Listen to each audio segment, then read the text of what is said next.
lady and this concept, this coin will make it. It will really make it. That's why I can't sleep. Because I know what it can do. I saw the Bitcoin. I did not get the opportunity to participate in the Bitcoin in 2009 when it was trading at 10 US cents. That's when I actually wanted to take my money and invest, but nobody gave me that opportunity. So today I have the opportunity, just like you. We have the same opportunity to come in at a very early stage of this business. To come in when we can actually bring this currency out onto the public market, trading at 50 euro cents. After that, sky's the limit. That's how it is. Anyways, what I'd like to do now is to invite Dr. Ruja Ignatova. Give her a hand. She's the owner and founder and the visionary of OneCoin. Thank you very much.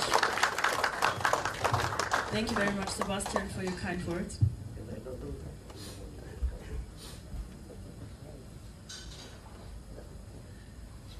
So, first of all, thank you for the invitation. For me, being here is a great pleasure, a great honor. To be very, very honest, 1 year ago, Sebastian is right, I had no idea what network marketing is. I had also no idea where Kuching is actually on the world map. But I am extremely happy to be here, and I am so proud what you all have achieved in such short time. Actually, Harry, I think you were wrong when you did the numbers on percentages and so on, because I would like to do another calculation. How many members do you have in Kuching?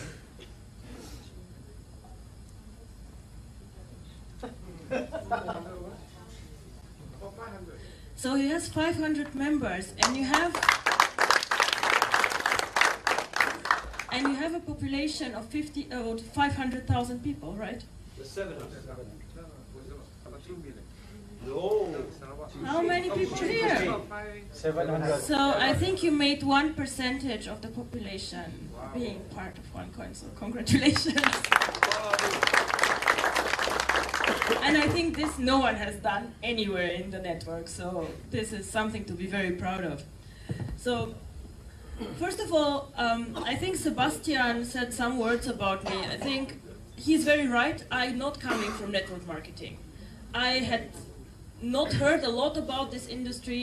It was not my core business. Normally I was sitting somewhere in a shiny office in London, in Frankfurt, or in Moscow also a long time, and I was working on finance. So you can imagine my working space is an office with 3 screens, a lot of lights going up and down, stock exchange and so on.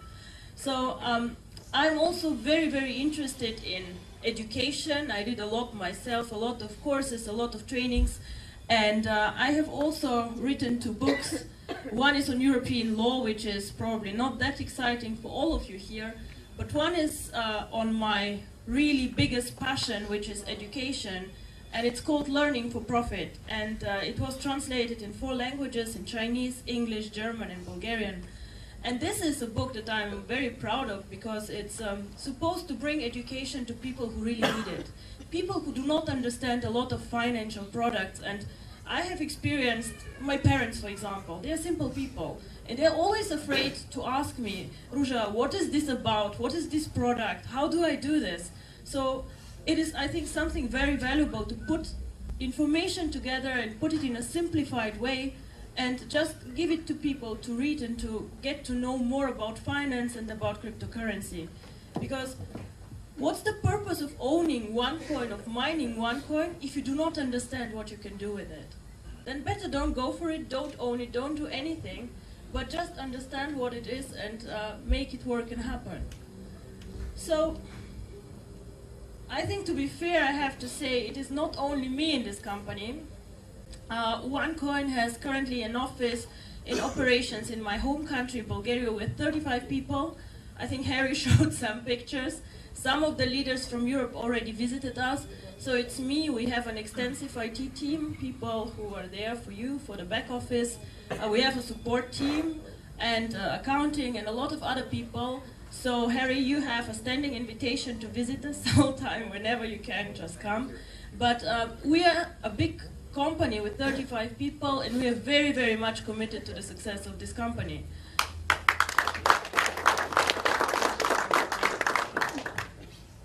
So, of course, this is all about cryptocurrency, because I believe that cryptocurrency is the money of the future, and I see cryptocurrency as something like virtual gold. But it all starts with the One Academy. When we started creating the concept and creating the coin, we said, of course, the easy way would be just to put the coin on the market. But this did not make me happy. Why? Because I would like every one of you who is part of the company and who participates in this to understand what cryptocurrency is and to understand how to use it and how to trade it. You all do not only want to own cryptocurrency, you want to learn for profit, to make money with it. So this is why with every package we have education inside with skills about trading, about the exchange, about the tokens, about the currency, so that you can understand and you can actually use this currency. So what you learn in the One Academy are 4 things. First of all, what is this? What will I do? What will I mine? What is cryptocurrency? What is behind and why does it have value? Is it air? Is it what? Why is this money? Why it is like currency? The second thing is how to buy and sell the tokens and the cryptocurrency. You know what they say in my world, in finance, when I ask how to make money? And they say, oh, it's very simple. You go to the stock exchange, you buy low and you sell high. Sounds very logical, but it is not that easy, as everybody knows who has been on the stock exchange or who has speculated with foreign exchange. I go and buy Singapore dollars cheap, sell them high. Doesn't work always like this. So there are rules and there's information that I need actually to be a successful trader. The third one is also very interesting. How do I predict the price of the coin? How do I know what one coin is worth in 1 year or in 2 years? It is important for me because I have to decide. If I think the coin will be worth more in 2 years, I keep it. If not, I better sell today, right? So this is something that I think is very, very important. And number 4 is something that I'm also very interested in, also about other assets, gold, on other products. So information that is useful for you in your everyday life. Why I got so interested in Bitcoin, cryptocurrency, and so on. Now, to be honest, I might be very smart at some things, but not always. I saw Bitcoin 2010 while I was working at one of the biggest banks in the world.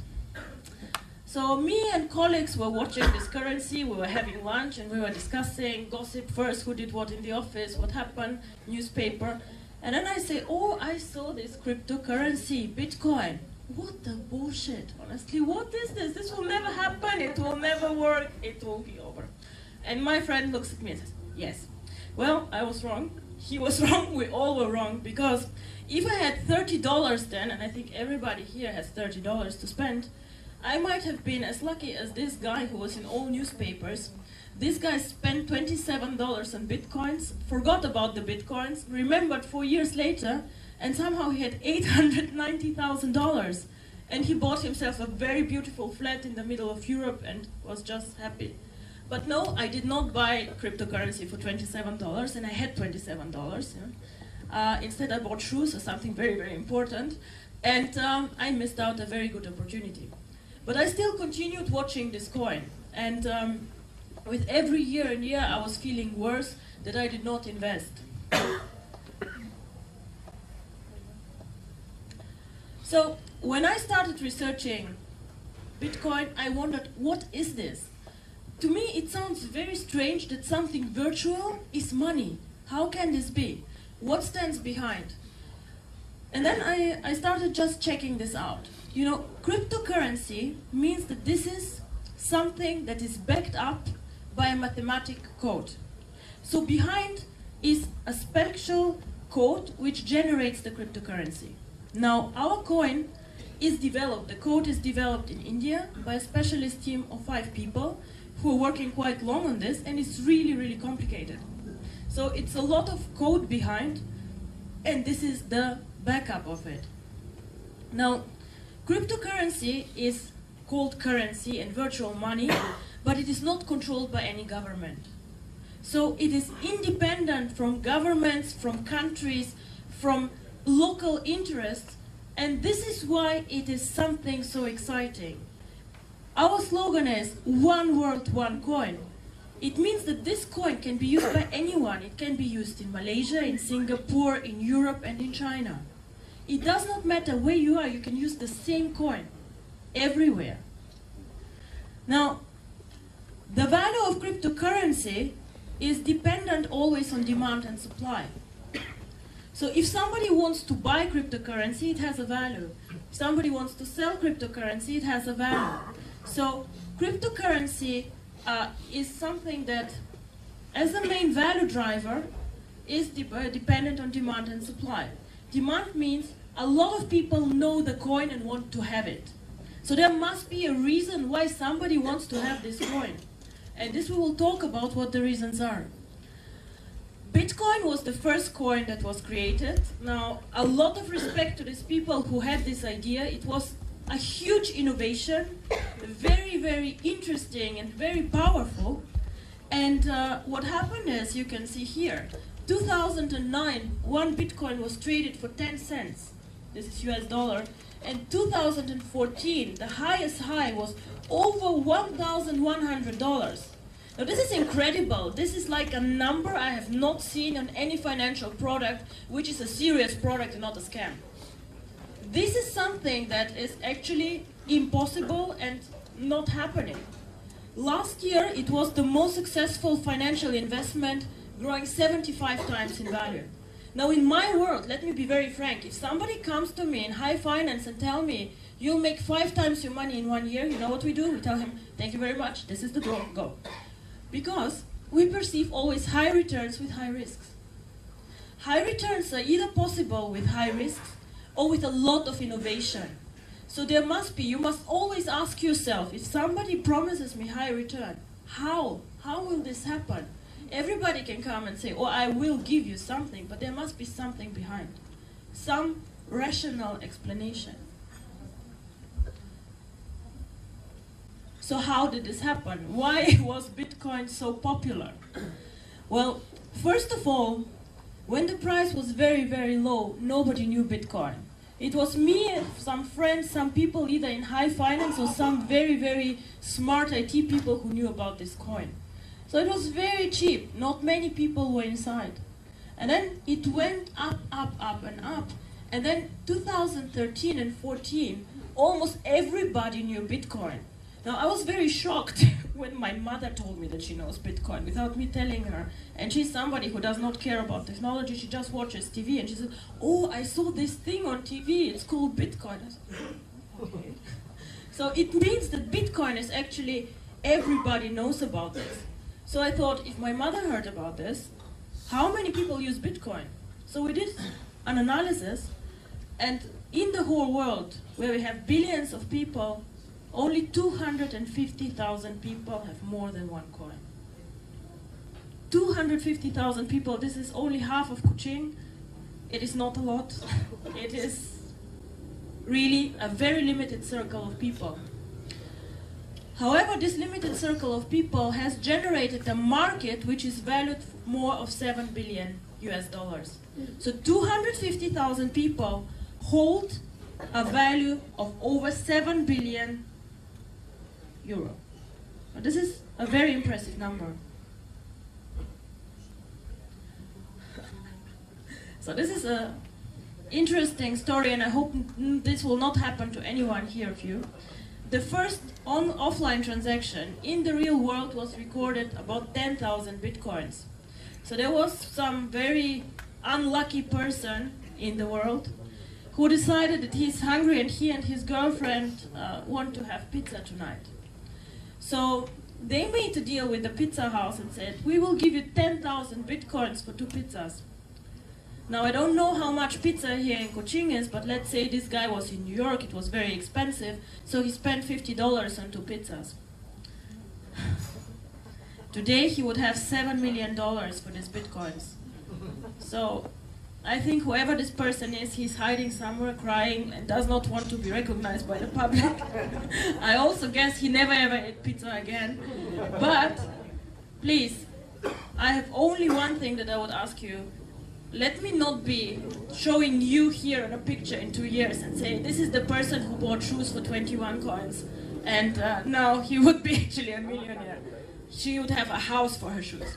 So I would say this is a very, very interesting story, and it's a true story, which is the saddest thing.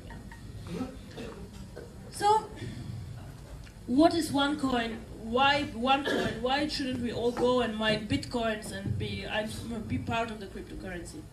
Now, when I was thinking about Bitcoin, I was really interested, and I was checking what are they doing, why are they developing so well, and so on. And I started seeing a lot of good things. Bitcoin has many, many good things. It's innovation, and it's good, and so on. But there are also some things about Bitcoin that worry me and that are not so good. One part of this is, for example, it is not really a very safe technology.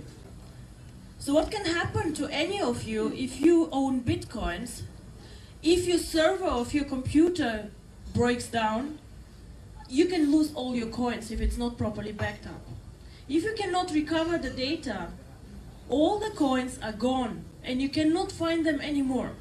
It is like having paper money, your house burns down, the money is gone. Nobody will give it back to you. Very, very important. The second thing about Bitcoin, which is very worrying in today's economy, is it's a decentralized and very anonymous currency. It means that in the old days, everybody could open an account in Bitcoins without saying who he is. It doesn't sound scary to all of us. Okay, then the government doesn't know who I am, I don't pay taxes, not bad, okay. But the problem was that a lot of people, and people abuse things whenever they can, use Bitcoin to buy weapons, to buy drugs on the internet, and they were really, really doing bad things with this coin. And you understand that there are governments who do not let you do bad things. You know, at one point of time they come in and they say, stop, enough.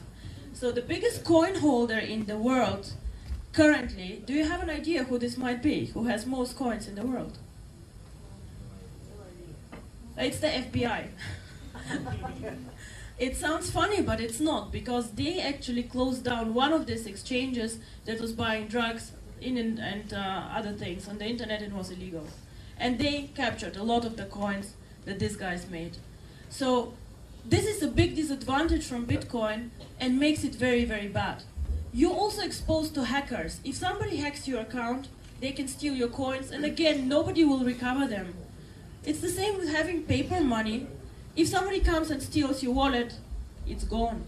Unless the police finds it, and in my country, at least, police is not very eager to find stolen goods. Now, so when I was discussing again with some of my colleagues, and I said, Bitcoin is amazing, but this and this is wrong, this and this is wrong, and I think it can be done better. And then they said to me, yes, so why don't you do it better? And I always like a challenge, so I said, yes, why don't you do it better? So I started thinking about the coin, and I came out with a concept. I came out with a technical solution, with the code, what we want, how we want this coin, and where I see the coin. And I said, I will never ever go for a coin or for a concept which does not make it in the top 3 of the world. Because otherwise, I'm one of many, and then I better do another project. What's the point to be number 25 in the world and nobody knows you? What's the point? So I said, the target is top 3, and this is what I want.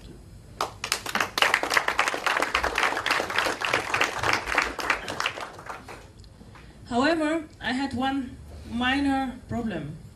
So having the code and having the concept, I was thinking about what does make the value actually of the coin. Why is this coin valuable? Why would somebody in 5 years pay Harry 50 euro for a coin? There has to be some value inside. And the value inside comes in all these cryptocurrencies, first of all through the code, of course. The value comes through this, that there is no inflation. No inflation means one coin today should not be valued less in 1 year. I don't know about the ringgit, but just look at the US dollar. $1 today is, I can buy something with it. In 10 years, I cannot buy the same. I have to pay probably $1.50. Everything gets more and more expensive, right? However, cryptocurrency has one very special thing. In the beginning, when you create a cryptocurrency, you have to make a commitment. It's like getting married, but worse, because you cannot go back. So, no divorce. So you go back and you say, this is the amount of currency that I will create. Not more, not less, this is it. It's a code, it's a mathematical equation. You cannot change it, you cannot discuss with mathematics, it's how it is. So we make a commitment in the beginning, and for OneCoin it is 2.1 billion coins. And once we switch on the mining, this is it. I cannot print more money. Even if I think, oh, this network is growing so fast, let's make 5 billion out of it, impossible. It's gone, this is it. So we cannot do it. So this is something very, very special that gives cryptocurrency value. It is almost like gold, you know, we have a limited resource of gold in the world, and this is it. We mine it, it's gone, it's over. The only thing we can do is to be responsible then with gold to recycle it, but we cannot create new gold. And this is the same with cryptocurrency. And then the last and the biggest driver, and why I'm standing here actually, is you need to have people who use this coin. If nobody knows about the coin, this coin is worthless. I can call it Ruja coin and it can be in my office, I can look at it, but nobody cares about this coin. People need to know about it. People need to use it, and people need to understand what it is. And we need a network. So I was thinking about several, ways how to make this work. Where to find the people? And of course, first I went to my investment banking friends, and I said, oh, coin, what you say? They say, yes, we can spend 2 million on this coin, and then what do you do? And I said, oh, we store it. I said, okay, you store it, but you don't use it, so nobody knows about the coin. Not really exciting, not what I want. I cannot be top 3 in the world with some banker storing my coins. And I was talking to a lot of people, and then I met Sebastian. So, and then he said, have you considered network marketing? I said, I don't know exactly what this is, but doesn't sound very good to me. I read this thing on the web press, it's not good, is it? And he says, no, it is actually very, very good and amazing. You can reach out to so many people. And he explained to me the global opportunities and that it is people who could use this in their day-to-day life. And I said, actually, this is what I want. I want to create a currency which is not only used by 250,000 people. I want to create a currency that everybody knows, that everybody can use, and that is actually part of our life. And if I succeed in this, then I see myself as successful. It is not, he says he gets up to make money every morning. Yes, this is very nice. But for me, I'm successful not when I make money. I'm successful when everybody knows this coin outside, when everybody says, Bitcoin who? Oh, OneCoin, I know. And when everybody here not only has the coin, but uses this coin, does something with it. I do not want you to have just a wallet with more virtual numbers, coins, vouchers, tokens, I don't know, whatever, virtual shares. I want this coin to be something that is tangible. So I want virtual currency to be part of our everyday life.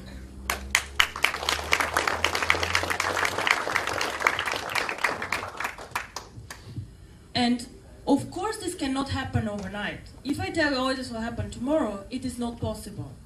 We have several stages, and I hope everyone here is in for me, with me for the long term. Now, I see this as an opportunity, or as an opportunity actually is wrong, because I see this as a lifetime commitment for myself. This project has several stages. Stage 1 started 6 weeks ago, and here we are. We started a soft pre-launch, promoting the coin. The second stage that is coming soon is start to mine the coin. So we will mine the coin together, we will create the currency all together. So it's not me who is creating the currency, it will be you. We all start doing it, and as I said, supply and demand. The more we are, the more coins we'll create, until we reach our target of 2.1 billion.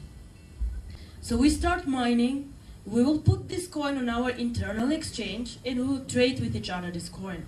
So we will test a bit, how does it work, what do we do with the coin, and just make it tangible for us. We will have all an e-wallet, which is encrypted, and where we see the coins. In the next step, we will go with OneCoin to some of the online merchants. Now this is very good. We can see, okay, some of the merchants is taking OneCoins.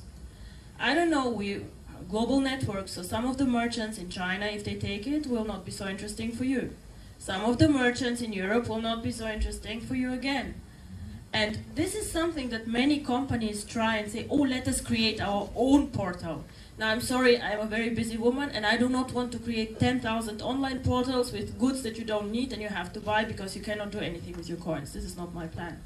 So the question for me was, how can I make this currency part of your everyday life without making it too difficult for you, for me, and for all of us? And maybe all of you saw this OnePay portal, OnePay, and this one card that we always have in the wallet. What we want to do is that one day, this will be not tomorrow, it will probably not be next year, it will be, in my opinion, in 18 to 24 months. What we want to do is, we want to link a plastic card, be it a Visa or a MasterCard, to these coins. So my vision is that everyone here takes his card in the morning, goes to the shop, buys whatever he or she wants, and pays with the OneCoins.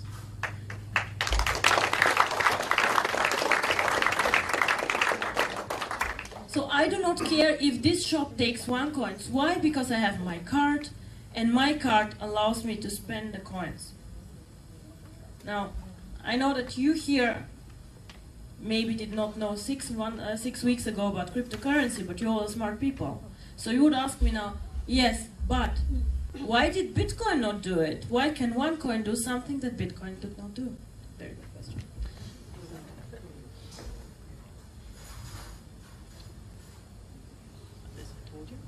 So, now, this is a very, very good question. Bitcoin was used by most people, and I told you nobody actually owns Bitcoin, nobody has a central strategy about Bitcoin. And what I find very, very unpleasant and bad, I think, is that even the person who created the coin does not step up and say, I created this, I did it. So why does he not step up and say, I did it? Is he ashamed? He should not be creating some company with so big market capitalization, please. There's something to be proud of. But this person is not going into the spotlight. So Bitcoin has been used mainly for speculation. Speculation means people buy, sell all the time. So they do not take the coin and say, oh, I believe this is an investment product, I want to keep it. No, they want to make fast money. Some investors have used it as a value storage. So it means they take it and they wait for 1 year, 2 years, 3 years, 5 years until the value increases. This is all good, and this is also something that you can do with your OneCoin. But I hope, and I hope really you'll all understand, that the third thing, which is called utility, how do I use the coin, that you will understand that this is the one that makes us special. Because, as I say, everybody can have virtual numbers and buy and sell them on an exchange. But in the end of the day, if we want to create a future, if we want to change the world we live in, we have to make the virtual world part of our real world. Because it's very nice to see the numbers, but if I cannot use this currency in my day-to-day life, I do not care about this. I don't want to know about this. The future is with us. All of the successful companies in the past, and where people made money and that changed the world, like for example, Apple, Google, Facebook, they're all in the internet, sure. They're all innovation. They all have a network of people, but they are very tangible for all of us. So they are also part of our day-to-day life. And I think this is the one thing that will make us successful. Now, why did Bitcoin actually not make it? And why could they not link their coin for a card or to make this more tangible for the people? Now, there are several reasons. The first reason is 1 Bitcoin is priced at around $1,000 last year. Today it is $350. It's quite a lot of money for one coin, right? So this is why we decided to create a smaller, more amount of coins and to start at a lower level, the pricing. The coin can be split, of course, so we can say it has like not cents, but we have actually not decided how to call the mini coins, the mini OneCoins, but you can have up to 10,000 mini coins in one OneCoin. But the thing is the following: it has a very high entry level. It's too expensive for some people. They just do not want to buy it. Then the second thing why Bitcoin never made it is there's nobody thinking about the strategy and about the value of Bitcoin. There are 250 investors, and everybody, of course, wants to make his coins valuable, but nobody who coordinates the whole thing and does a joint strategy, marketing, and thinking about this. So there might be a project where 10 investors participate or 100, but not all of them. So this is difficult for them. And then the biggest problem, in my opinion, is when you saw the chart, the price is going up and down and up and down in a very, very volatile way. So today the coin might be 500 euro, tomorrow it's 300, then it's 700, and it's something that does not go like this, but it goes like up and up and up and down. So why is this the case? Because the coin is traded on many exchanges. So many people here, it is a bit cheaper, there it's a bit more expensive, and so on. So this makes it very difficult for Bitcoin to have a steady development. All these things, in my opinion, OneCoin has thought about and handled. We have the one exchange where we all together will buy and sell coins. Now I received complaints from all of you and saying, oh, but I put a buy order on the exchange, why is it not executed? Why do I have to wait for 2 days? Why do I have to wait for 3 days? What's happening? Why? Now I tell you why. There's a thing which is called matching engine. As I say, it's demand and supply. Let's assume somebody wants to buy coins and he says, I am paying any price I want. Please, can somebody sell to me? And then on the other hand, we have only one person who wants to sell. He's very crazy and he says, oh, I'll sell a coin only for $1,000. So the deal will happen then at $1,000 because there's one crazy person and one person who wants to buy at all price and doesn't think that it might be very, very expensive. The more people on the market, the fairer the price. You know how it is. Like if I have many buyers and many sellers, the crazy people do not make a difference. Yeah? And the thing is, Bitcoin has unfortunately the issue that there are many, many points where you can do deals. So the price fluctuates a lot. Now we at the One Exchange, what I do is I collect all the orders from Asia, from Europe, from all the places, and I match, let's say, once a day. Later it will be much, much more often when we have more people participating, but we are now 4,500 members. So this is actually something very, very good and something that you can understand that this is actually real. I wait for sellers and buyers to come together. And the thing is, when you are sleeping, the Europeans are now awake and the other way around. So it would be somehow very, very difficult to come into deals if we have to do real-time transactions. This is actually currently not so good. The magic word for OneCoin, and this is again why I'm here and why I need the network, is called liquidity. Liquidity means that I have a market that is big enough that I can go and sell and I can go and buy at a fair price. And this happens only if we have enough people who are having coins, who know the coin, who are interested in this coin, and who want to be part of this. Otherwise, we again have a high, a low, a high, a low, and this is something that is not good for the coin. So if we have enough people, we can link this to a card and we can make transactions and make the coin actually very, very real. So I have received many questions also, but how do I know if the coin is real? There are other cryptocurrencies, there are tokens, I forgot all the names of these things that are outside. And they all say that they are a cryptocurrency. Now, I'll explain to all of you how to recognize what is a currency, what is a cryptocurrency, and how do I spot somebody who's lying to me. Now, as I said, every cryptocurrency has a crypto code, and normal currencies are mined by the users. So if somebody tells you, oh, but this coin already has been mined, it's there, then I would wonder why actually. What is the purpose of somebody to mine all the coins and then sell them? Doesn't make sense to me, because normally the value of the coin grows with the mining. The second thing that it is, you have to ask this person who tells you this is a cryptocurrency, how many coins will you create? And if they cannot tell you how many there are, then something is very wrong. Yeah? Because they'll print money and this is not a cryptocurrency.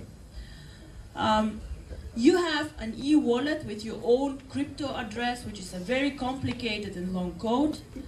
And one magic word that I would like to explain to you now, it looks very technical, but it's not scary. It is something actually simple when we see it, the so-called blockchain. Now, real cryptocurrencies have a blockchain. The blockchain is something that I'll explain very, very simple. It is just like a diary of the coin. Every day, this coin, every 10 minutes, publishes what it has done. Yeah? So it says, oh, now 10,000 coins have been mined. Oh, now Ruja sent Sebastian 10 coins. Oh, now Sebastian sent back 5, because whatever. Yeah? So all coins that are mined and all transactions that happen are recorded here. It is nothing can get lost, nothing can happen outside this blockchain. It is just not possible. And this, every 10 minutes, a new blockchain is generated. It looks like ding, 10 minutes later, ding, and again. What was mined, which transactions happened. Bitcoin recorded every single transaction since its existence. Everything.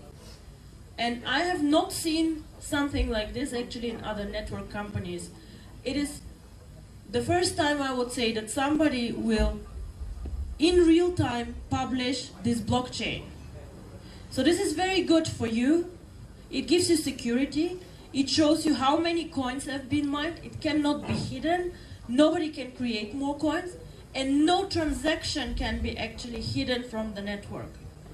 Now, it doesn't say Ruja sent to Sebastian. It just says code A sent to code B. But all transactions are inside.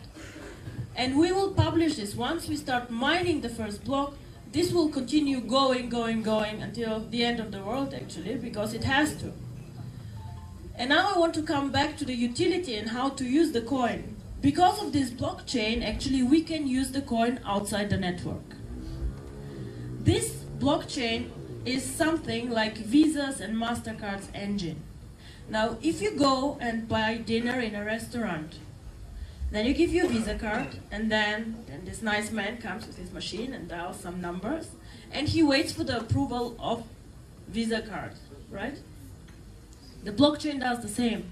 The online merchant says, oh, she wants to buy something with OneCoin. Let me get approval for the transaction. So he goes to the blockchain says yes, and then the transaction is approved. So this is like Visa, MasterCard, like an engine which gives trust in the coin.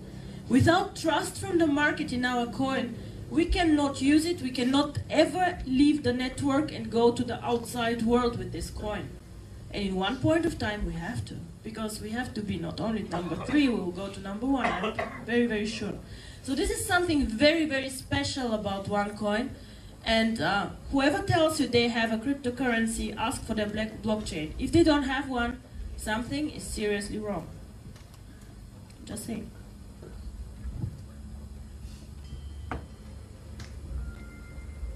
Now the mining. Before I knew cryptocurrency, I thought miners are people who go and just like underground do things, and it's a very tough job and so on. Now mining in cryptocurrency means just creation of new coins. In the beginning there's nothing. As Sebastian said, no coins currently exist.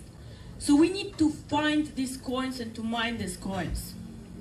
How does this work? Now mining happens with very big machines, servers and computers. So there's an algorithm that our coin has, and this algorithm has 2.1 billion solutions. So it means it's like a mathematical equation. A very simple algorithm to create 3 coins would be how much is 5? If I do a spurs, it's 1 plus 4 is 5. 2 plus 3 is 5. 5 plus 0 is 5. So I give these 3 solutions to my algorithm. It says, yes, yes, 6 plus 1, no, and so on, until I find the right solutions. For every correct solution, I receive 1 coin as a, how to say, reward. So the same happens here with our coin. We go and we start mining, so it means just we ask the computer, is this combination of letters and numbers the right answer? And he says, yes, no, no, no. He says, of course, more often no than yes. It's normal. Until we find 2.1 billion correct solutions. So the mining is nothing else but starting to find 2.1 billion correct combinations of letters and numbers, and then our computer gives us coins as a reward for the correct answer. So this is how mining, very simple said, works. So the thing, however, is it sounds very simple, but there's a problem there. The problem is, in the beginning, it is quite simple to find a solution.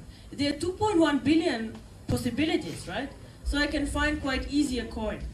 But the more and more coins we find, the more and more difficult it gets to find new solutions for this algorithm. And this is why also for Bitcoin it was quite cheap to mine the coin in the beginning, because it goes like this. It's very fast. I don't need a lot of computers to mine. I don't need a lot of electricity. It's fast. In the beginning, in 2010, one user could find 1 coin in 1 hour. So his computer was doing some calculations, and 1 hour later he found a coin. Now today, in 2014, it takes 25 days to find 1 coin. 25 days, his computer has to think, and of course it takes electricity, and a lot of cost, until it finds 1 coin. So it gets more and more difficult. So this is why the first people joining, the first people mining have a huge advantage. It's not expensive to mine the coin first. We find coins very, very simple, very easy. But in 1 year, in 2 years, in 3 years, it gets more and more difficult because it's just a natural mathematical problem.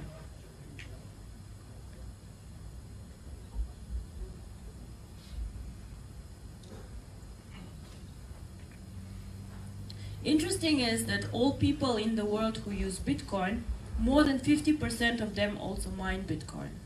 So they see how valuable the mining is to create value, and a lot of them mine Bitcoin.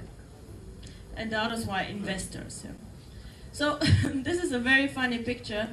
This is how a computer might have looked like in 2009, and it was mining, as I said, 1 coin per hour. And now today we have to, people are saying mining becomes something only for professionals, for people with a lot of money. Currently it takes really substantial investments, more than $500,000 to create an efficient mining setup. They have huge air conditions, they do not let you there without security checks and so on, because technology is now so advanced. So currently it takes one average miner 450 days until he gets some return on investment if he mines himself. So a lot of things have changed in Bitcoin. In the beginning it was quite easy, and then it got very, very difficult. Now this is a complicated chart which is very simple actually when it is explained.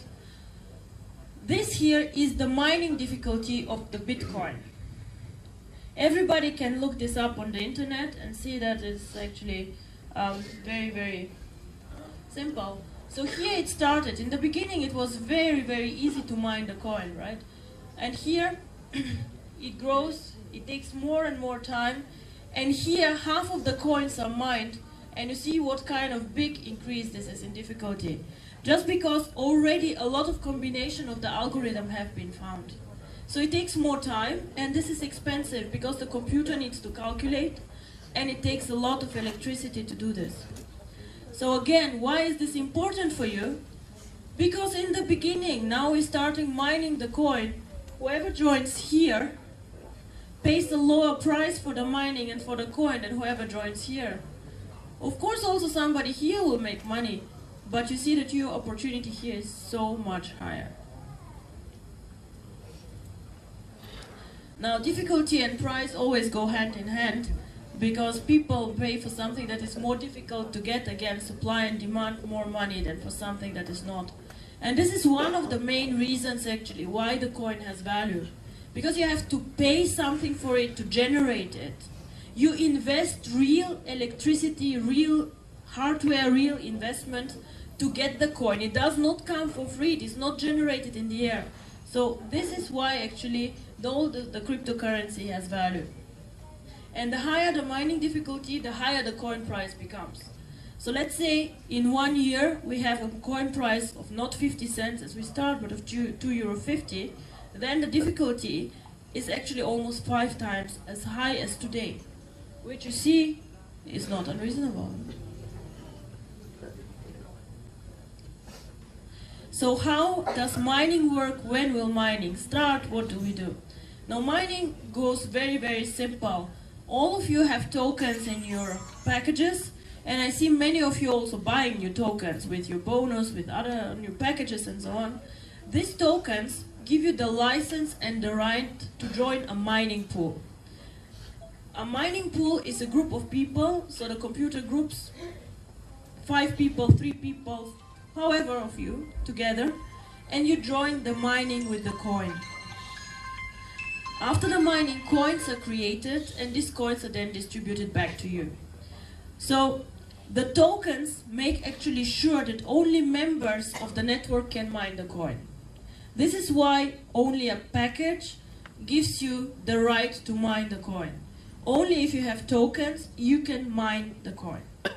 Later you might be able to buy the coin on the exchange, but you will not be able to join the mining without tokens. Now, we as a company have created 2 data centers with computers, servers. We're still working on it. We have not completely done. And these data centers actually will be the ones that really mine the coin. So this is a big room where you have some people, not too many, most of the work is computer-based, and where the coin is mined. After the mining is done, the blockchain publishes pool 1, mine whatever coins. The coins then are distributed. So let's say if I have in a pool 10% of the shares in the pool, then I will receive 10% of the shares. Now how does this work? It means in one pool 10,000 coins overall can be mined. Yeah? So 50,000 tokens, because we will start at 5 tokens the mining. So if you want to spend only 500 tokens, so 50 tokens, then you go with a small percentage in the pool, and this is also what you will get. If they find 10,000 coins, then you will get whatever you have invested as your part.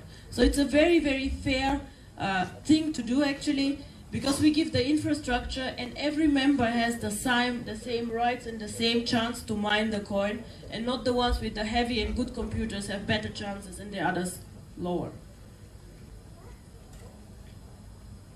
Now we will start the mining most probably in January 2015. We would like to make also a big event out of it, push the button, and then start the whole thing. Until then, however, I hope the following will happen. You all know the tokens, and I see a lot of you buying tokens. The split barometer is going up and up and up, and I am almost 100% sure that actually a split will happen for all these tokens that you guys have.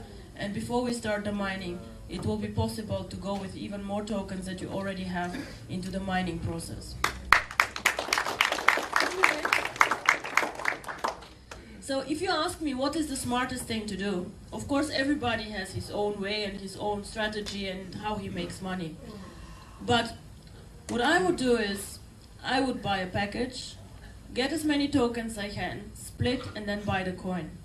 Because the numbers and the money that you will make, of course you will make money from the bonuses, and I'm sure this is exciting and good, but the real profit will come from the coin. Just think about the guy with the $27. I will not promise you for $27 800,000 euros, because this is not something that I do. But I see it is perfectly reasonable that our coin is next year, 1 year after mining, somewhere between €2.50 or €5.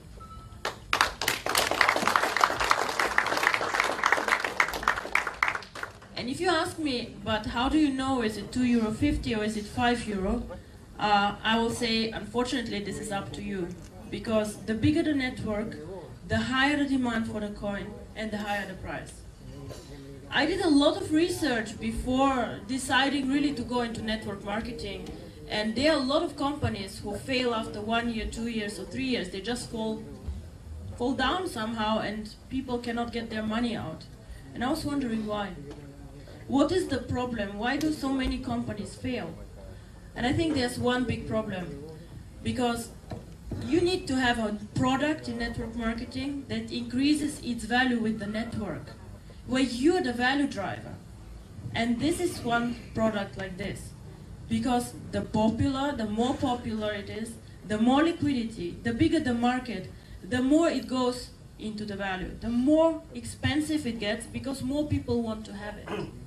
Now just imagine us having a network of 250,000 people. We already have 5,000 almost.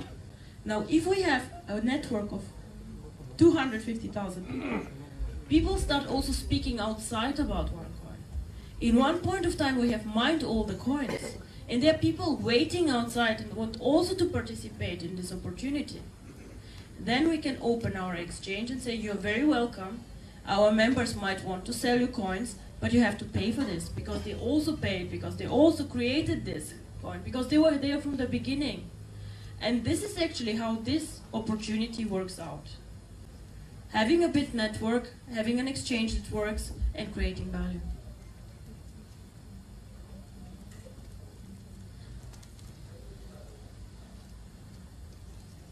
Now, as I said, get in early. I think you all got in early. However, Harry, I don't know, you forgot to mention the 10% for tonight, just one night only. So what we said is, first of all, I'm so happy to be here, and we decided to run just for 48 hours this special promotion that we had. So whoever signs up today, or his sponsor will get again the 10% tokens, but this will be just like for 48 hours. Whoever pays you, Harry, afterwards, no exceptions anymore, please. So wait for the splits, have more tokens, and join the mining, and then you will see what this coin can actually do. Now on the exchange, I will not say a lot of words, because I think Sebastian did actually quite a good job today, this morning in the training, explaining, buying and selling. I see you all use it quite extensively. This is very good. You also see that we do not force currently the mandatory accounts to buy the tokens, because I want you all to become a bit comfortable with the exchange. So for 2 more weeks, we probably will let you just try a bit out and see how it works. Good piece of advice, place more market orders than limit orders. Limit orders are normally for very sophisticated investors who have some kind of strategy how to trade. In the beginning, just get to know it and use it a bit. The split barometer is something very, very important. Order history, and so on. We are currently switching on more and more functionalities, making it more user-friendly for you. I think there will be a lot of new changes. Also, we're switching on a news section for this, and I hope you all will use this exchange and make a lot of money there. Again, check also the One Academy, because there's a lot of useful information about this.